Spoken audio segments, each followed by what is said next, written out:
Oh, la campana. Es hora de rezar. Tenemos que irnos.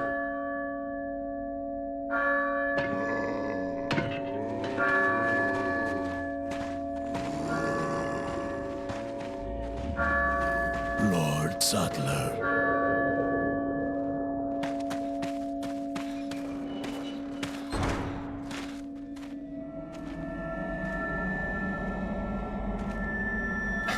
Where's everyone going? Bingo?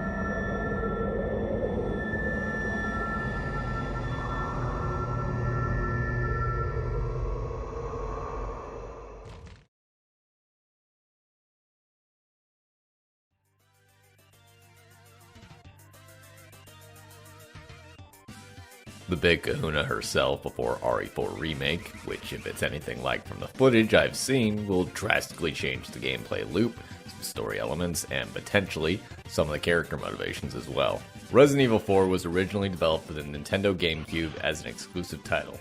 Yeah, that didn't fucking last long, as it's ported to everything from a PS4 to a goddamn phone. The development of it is bizarre, to say the least. It went through several iterations. One of those iterations was so far removed from the Resident Evil formula that it became Devil May Cry. The other became Haunting Ground. Resident Evil 4 was so good that it inspired EA to make Dead Space. To say this title was influential is an understatement, and it came with its own quirks that spawned the next era of Resident Evil. So shall we? No thanks, bro. You play as Leon Kennedy, former raccoon police officer turned government agent, who is sent to rural Spain to find the president's missing daughter, which isn't cause for an international incident, as we don't send more than a single government agent with a handgun to find a family member of the president.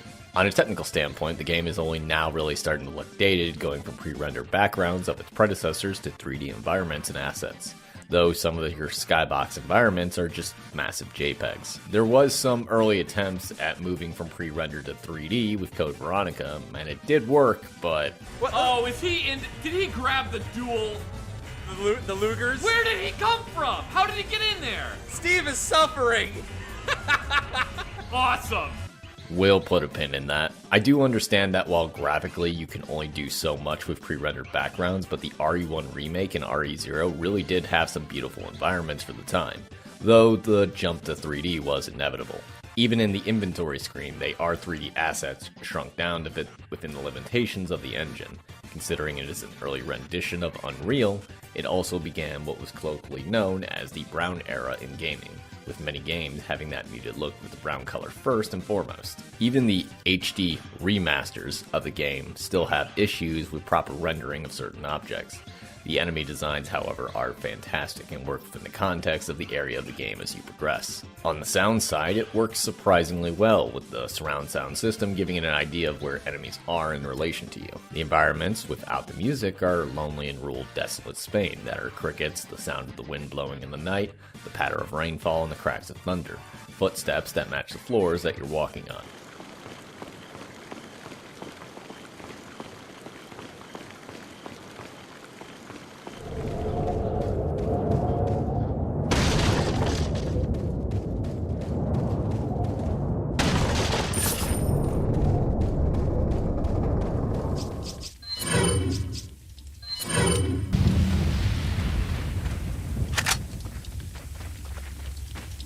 The guns are a mixed bag with sound, as some fit the roles, like the Magnum, while the TMP and Punisher are weak at best. Though the Red 9 is a beast in combat and sound, getting a headshot that has a visceral sound much like the other entries in the series as well.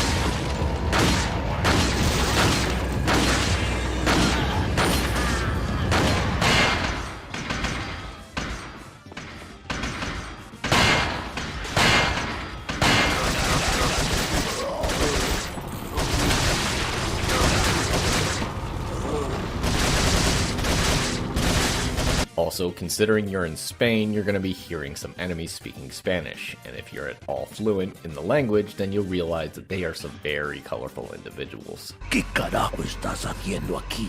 ¡Lárgate, cabrón! Sorry to have bothered you. Voice acting is cheesy as all hell as well, and that adds to the charm of RE4 as well. You may be a secret agent going on a mission of the highest priority, but you have some certified bangers from both Leon and the bad guys as well. I've been expecting you, my brethren. No thanks, bro. I let our miserable insects out for some exercise down in the sewer. Thanks. That should keep me company, cause boredom kills me. I have absolute control. Well, I really don't give a damn. Rain or shine, you're going down. Where's the satisfying sound of one's impalement? Don't fall for this old trick. 9 lives, but it doesn't matter now, Mr. Kennedy. I've sent my right hand to dispose of you.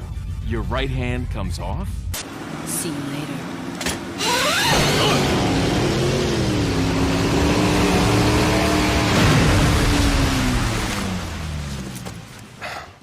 Women. Women.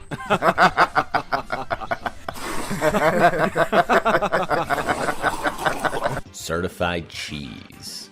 Unlike the original trilogy, or rather the fixed camera angle era, the camera is third person over the shoulder, meaning that there's an actual aiming system utilizing a laser aiming sight for most of the weapons requiring precision aiming. Aiming that can target specific body parts to knock an enemy to their knees, stun them if they're shot in the face, shoot the weapons they throw at you in mid-air, or directly out of their hand.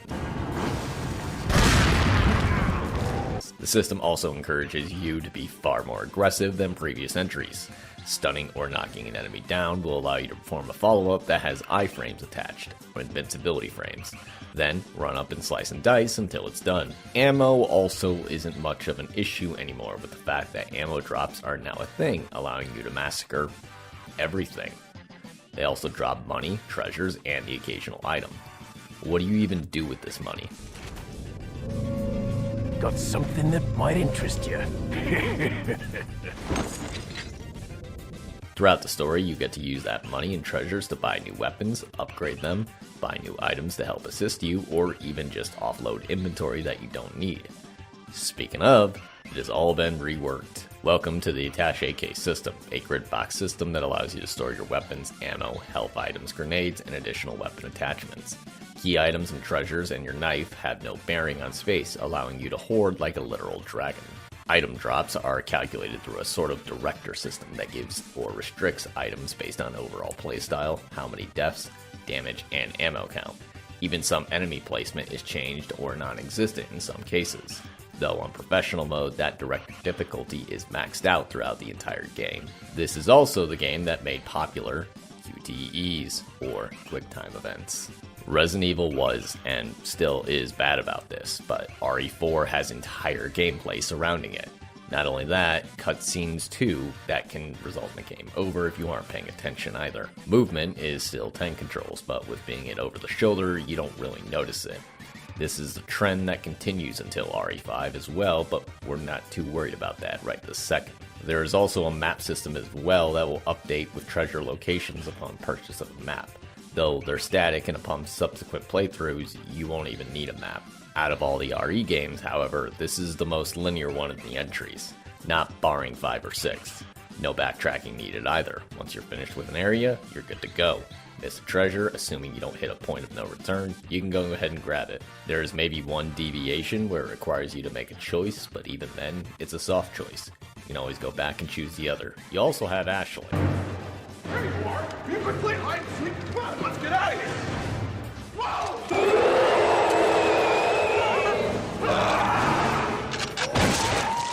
Ashley, or the president's daughter, was kidnapped, and upon finding her again, she'll be stuck to you like glue.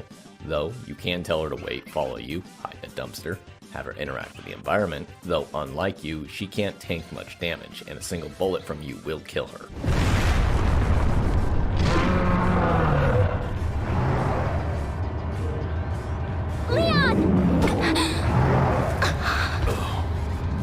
Why must you fail me so often? You even briefly play as her in a separate section where both her and Leon are separated. Though, despite the game being a giant escort mission, she's not terrible, staying out of your way during combat-heavy sections, being briefly kidnapped from time to time to give you a break from her.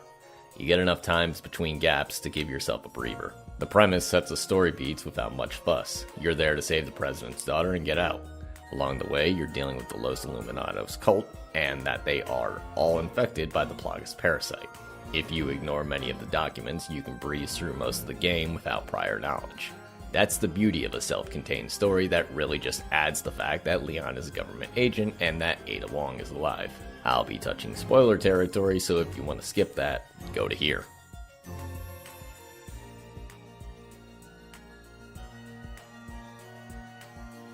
While Leon is becoming the Ganado Slayer 3000, there is a primary plot happening in the background both through documents and a side story. Early on, you discover a Spaniard who isn't immediately trying to kill you called Luis Serra. Playing off as a cop from Madrid, he was a scientist actually, who worked for the main baddie, Sadler, in researching the Plaga parasite. He knew how dangerous it was, but kept researching because of science. Only before that dirty little thing called a conscience got in the way, and he attempted to contact for help through an old buddy. Only Ada responded, now working for shadow villain Wesker and retrieving a pure Plaga sample for reasons.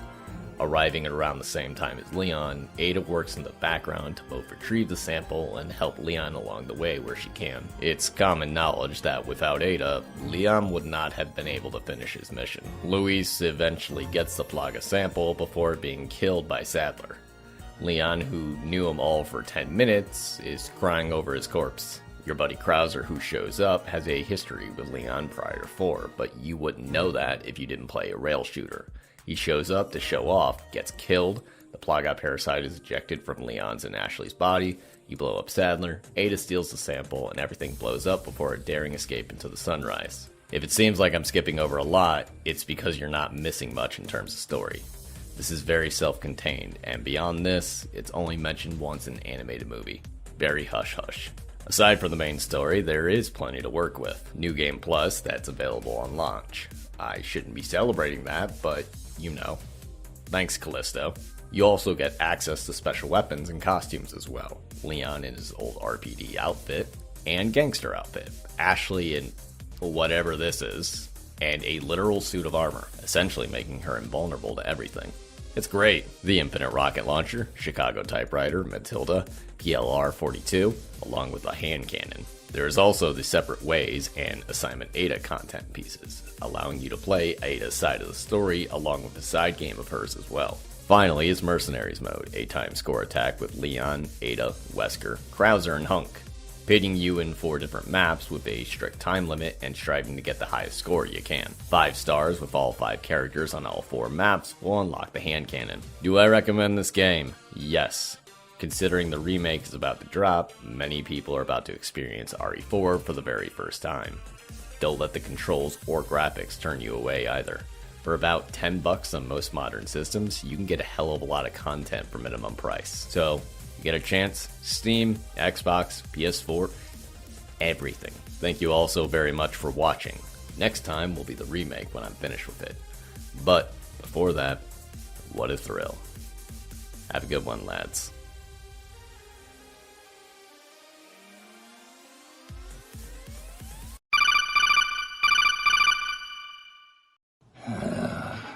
Colonel, I'm trying to sneak around, but I'm dummy thick, and the clap of my ass cheeks keeps alerting the guards.